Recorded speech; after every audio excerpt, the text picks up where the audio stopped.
Hi everyone, this is Eliza. Welcome back to my channel, Eliza's Bookshelf. Today I want to do a book review.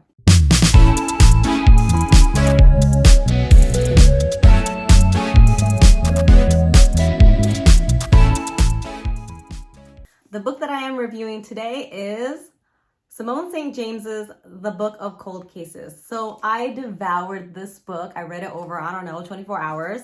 And I liked it. I even started using some book tabs, which I normally never do, but there was so much information that I wanted to remember and keep track of. And so, yeah, let's get started. First, I'll go over my initial thoughts and, some of the characters. And then at the end, I'll let you guys know. I'll just have some spoilery thoughts too, okay? In case you haven't read it and you want to read it, I'll let you know when to stop listening so that you can still read it and still be surprised. So my initial thoughts for the Book of Cold Cases is that I loved it. It might be my favorite out of all of her 3 books that I've read. So once again, she knocks it out of the park. She has a perfect balance of the mystery aspect and in combination with this spooky, scary ghost aspect of it. So I was pretty scared, but not pooping my pants scared. So I really liked it. So just to summarize, this book is about a blogger who runs a blog about cold cases, and then she runs into one of the people from her investigations, Beth Greer. She is now an older lady, but back then, like 3 or 4 decades ago, she was accused of the murder of 2 men. And so once she saw Beth, she automatically asked if she can interview her about this past case. So that's the premise of this story. I'll kind of go into all the characters a little bit more and then go into my thoughts that might have little spoilers, okay? And so I'll give a warning before that happens so that you can just skip forward or skip the rest of it if you don't want to hear it, okay? Let's go over some of the characters that you will see in this book.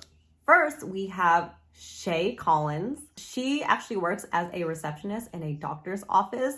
I don't think she really likes that job, and that job itself doesn't really serve any purpose in the book other than letting her meet one of the other characters that I'll talk about. So she works as a receptionist by day, and by night, she actually, before I thought she ran a podcast, but she actually runs a true crime blog called The Book of Cold Cases. She focuses on cases that were not solved from a long time ago, and she wants to figure out if she can add anything to these cases. And she talks about a lot of people online about these cases too. You do learn a couple things about her and maybe about why she runs this blog called The Book of Cold Cases.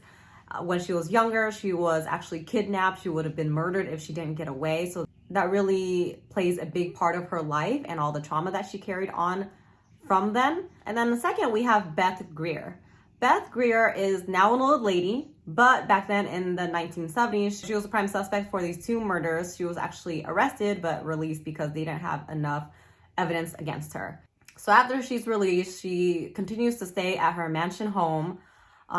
She doesn't change anything. She just goes about her day. People described her as really standoffish and cold-hearted. Things that may be normal, but because she is a woman, it's automatically, oh, you must be a killer. So that's what she's dealing with. That's Beth Greer. Beth Greer and Shay Collins meet at her place of work, at Shia's place of work. That's how they get together. And Shay Collins recognizes Beth Greer from all of her research, and she works up a nerve to go up to her and say, hey, can I interview you? And Beth, for some reason that you find out later, she agrees to the interview. They meet up at her mansion. Everything spooky happens, right? Everything spooky happens. Another character that plays a big part is this guy named Michael. I forget his last name, but we'll just call him Michael. He is a private investigator that Shia has been hiring on and off for help with her Book of Cold Cases.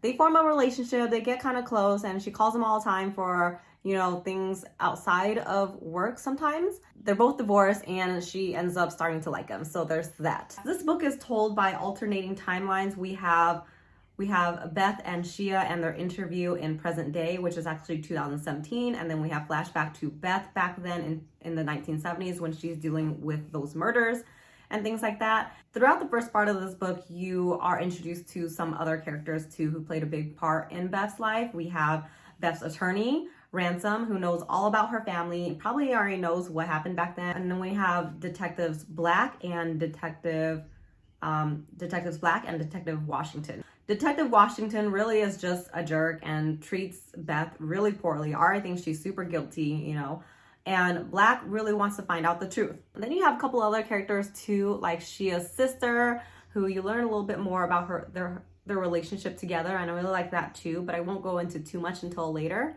All of these characters I really liked. I liked how evil Beth was portrayed, but when you really get down to it, she wasn't that evil. She had a bad upbringing. Her parents passed away. She's living alone. She just doesn't want to talk to people who are accusing her of murder, so I don't blame her. I like Beth. I really liked Michael too, because I'll go into Michael later and about my thoughts on him in the spoilery aspects, but this book is broken into two parts. Part one is basically about Shia interviewing Beth and finding out what happened back then. At the end of part one, we really figured out what happened, and so I'm maybe halfway through the book, and I'm like, all right, so we know what happened. What else is going to happen, right? And so the second part of the book is you figure out what happened back then, and then we delve more into the past and what led up to that incident. And so I really liked it. I don't know if that was all sort of confusing, so I'll go into my spoilery thoughts right now. So some spoilers. Mild spoilers, who knows? Initially, when we were introduced to Michael, and she's always talking to Michael about her secrets, what she's investigating, whatever, all the information about Beth, I for sure thought Michael was going to be in on something and be a bad guy in the story of some sorts. You know, I was like, who is this guy? He's probably there just to get all the information and then, you know, backstab her. She's gonna get murdered. Who knows? I didn't really trust him, but I felt bad because he's actually a pretty good guy. He saved her once or twice, I don't know, and he's there for her at the end. They actually form a really sweet relationship. So because of that tiny little romance that was sprinkled in the book, that's why I really like this book. So the other thing about this book was I kind of wanted to mention the creepy aspect of this because I really liked it, and at one point I had to just close the book and take a deep breath because it was so creepy. So it starts off when she goes over to Beth's mansion, and she pulls out her phone to record the conversation. The later that night or the next night, she takes out her phone and plays it so that she can transcribe the interview, and she hears something in the background, some staticky, some whisper, whatever. She doesn't know what it is, so she rewinds it and listens carefully, and it turns out to, I'm looking around my room because I'm freaked out, and there's a chair there, there's a chair here. I just need to make sure no one's sitting in it and looking at me. But so yeah, so she listens again to the recording and she hears a whisper saying, "I'm still here." If you didn't hear me, the whisper said, "I'm still here." And when I read that, I just got the chills. I just had to stop reading. I had to close the book. I had to put it away for a second because that was super creepy. She gets creeped out too, obviously. She drops her phone, and once she collects herself a little bit, she picks up her phone again, and it turns out the recording is gone. So she doesn't have any proof of this. She's probably crazy, whatever. But that was super creepy. The other thing that was really scary was that when she was at the mansion interviewing Beth Greer, she gets up to do something in the kitchen, maybe wash a cup or something, and when she turns around, all of the cupboards, all the drawers are open. Ugh.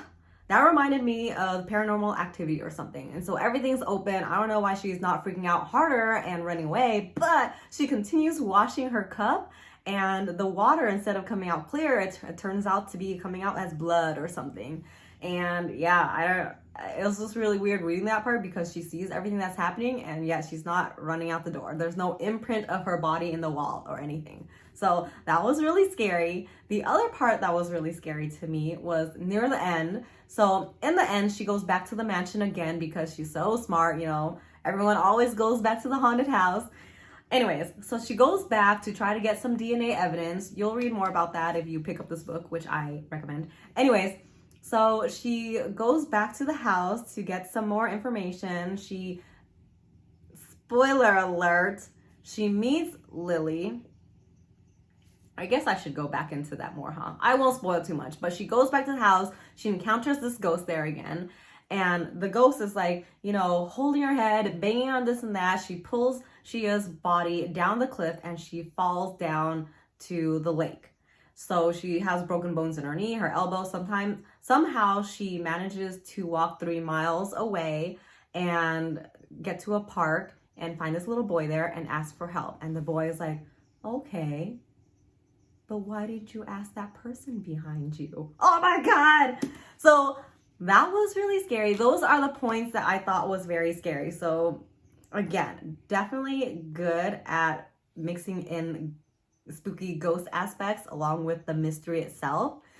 So I'm not spoiling too much about the mystery. You'll find out it was not that shocking, to put it bluntly, but I still really enjoyed it. I loved it. It's not more about the surprise of what happened back then. It's more of like what happened leading there. Why is it still ongoing? Why isn't Beth moving out of the house? What's going on?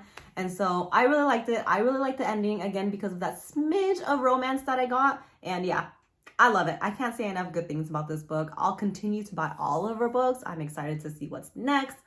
Yeah, I liked it. The other thing that I thought was really nice was the relationship between Shia and her sister. I forgot her sister's name already because that's how my memory is. But the relationship is really nice to read about because it kind of reminds you to just keep in touch with your loved ones, your friends, whatever.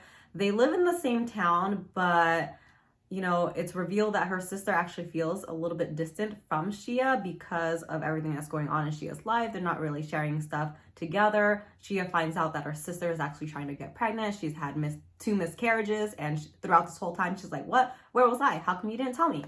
And so in the end of the book, she really tries to reach out to her sister and be like, hey, I just want to let you know that I'm doing this, this, and this. And I miss you, and I want to be closer to you. So that was really sweet to read about. And it just, you know, I do have close friends that I think we remain close because we just talk to each other about anything and everything. I'll just, you know, it's Friday morning. I'll be like, happy Friday, happy end of the week, yay weekend. What are you doing this weekend? You know, so I do have friends and family like that where we are able to keep in touch because we just talk about anything, no matter how big, no matter how small. So that's a little reminder, and I love that that was in this book too. So yeah, I really love this book. I hope you guys pick it up because of how much I'm ranting about it, but I hope this review was not too confusing because it is my first book review and it's hard for me to keep out the spoilers. So I tried to separate that, but I think I made it a little bit confusing. Who knows? I'll figure it out when I watch this video. All right, see you guys next time. Bye.